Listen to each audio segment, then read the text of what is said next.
Hi, hello, good morning. Yan mga guys. Ako po ngayon at katatapos lang maglinis ng amin mga kalsada. Sinusuklay ko yung buhok ko kasi ito po ay pinagupit ko kahapon. Dahil nagkaroon ako ng marami pa. Ay, may utang pala ako sa inyo!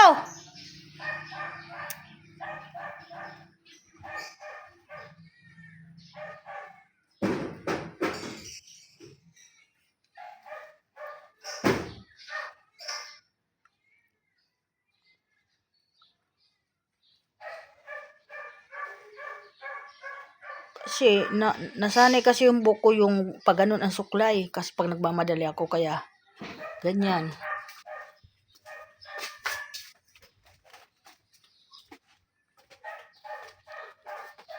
Sasanayin ko na lang dito pag ganun para medyo bumaba siya ng paganyan mga guys. Yan. Good morning everyone. Welcome to my vlog.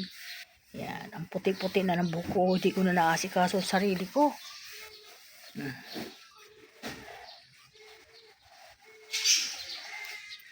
Mamaya pag may bakante oras ako po kukulay sa sarili kong buhok. Hindi na ako magpapakulay sa parlor kasi sayang naman ang mahal. Ganito lang kapiranggot ang ipapakulay ko. Eh buti na ako ng 1,000. Kaya ako na lang po magkukulay. Kayang-kaya ko na kasi maiksi naman na ang buhok ko mga busing. Yan. Ito po kasi ang dami kong puti. Kaya yan. So, kasi dati naman talaga mahilig ako magpaiksi ng buhok. Pinahaba-haba ko lang yung buhok ko. Mahilig na akong papahaba-haba. Kaso lang, hindi talaga pwede na ako nagpapahaba ng buhok kasi ako po yung naiinitan at nangangati. Tinan mo, nagkaroon nga po ako ng pigsa dito sa likod ngayon eh. Kaya po ako napilitan na magpaiksi ng buhok. Nagkaroon ako ng pigsa. Wala akong kalam-alam. Kaya pala sabi ko, ang sakit ng batok ko. Sabi ko, yun pala, nagkaroon ako ng pigsa dito na lumalaki. Inatakot ako. Yun, kaya pinaiksihan ko ng buhok ko. Total pa, pangit din naman yung buhok ko eh, nung una eh. Kasi ginupitan ako ng bakla na hindi marunong maggupit. Kaya yun na nangyari.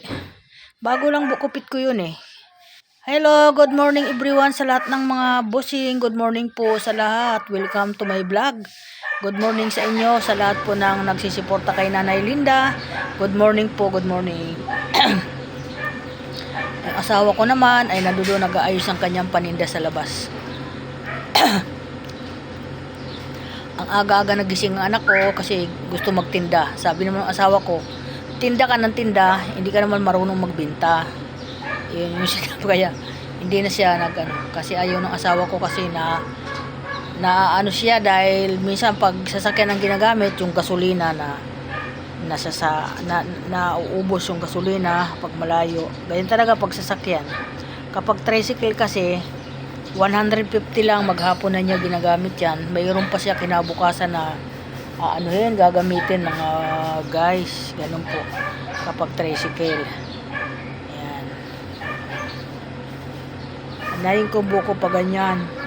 Parati kasi na pag ganun ang suklay ko, sanayin ko po pag ganyan kasi para po medyo maganda.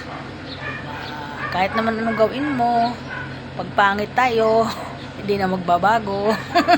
Hindi na magbabago ang mukha natin. Yun ang binigay sa atin ng Panginoon. Tanggapin natin. Huwag natin babaguhin ang itsura natin. Kasi ayaw ko po yung ganun. Dahil lang sa ganito at babaguhin natin yung ating pagkatao. Ang tawag doon, pick na po yung ating pagkatao. Gusto ko pong pagkatao yung original. Ayaw ko po yung nire-retoke ang mukha. Ayaw ko po. Kasi natatakot ako dyan sa ganyan. Kaya yan. Okay mga guys. Ganda po ng araw ngayon. So sana wala na po tayong mga bagyo na dumarating ngayon. Kasi ito, napakaganda ng umaga pag ganitong nagigisingan natin, maliwanag, maliwalas.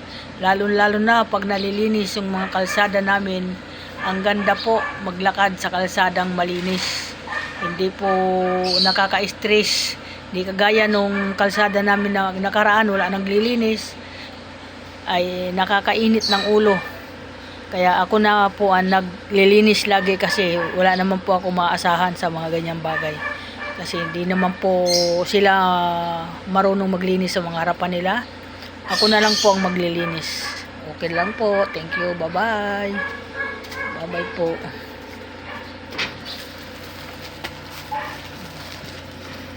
Asawa ko na. Bit-bit lagi ang paninda. Nakakatawa naman. Thank you po. Bye-bye. Ingat ang mga anak ko. Ingat lahat ng mga follower. Lahat po ng mga viewer. Ingat po. Thank you po.